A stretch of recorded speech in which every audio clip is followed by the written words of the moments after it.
நல்ல மனம் உன் போல் கிடையாது, நன்றி சொல்ல வார்த்தை எனக்கேது. ஒரு தாய் நீ உன் சேனா, இந்த உறவுக்கு பிரிவேது.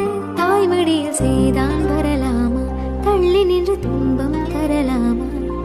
உன்னை கொஞ்சம் மனம் கெஞ்ச இனி தனியே விடலாமா? குழந்தையும் குமரின்றாயாச்சே, கொஞ்சிடும் பருவம் போயாச்சே. மனம் போலே மகள் வாழ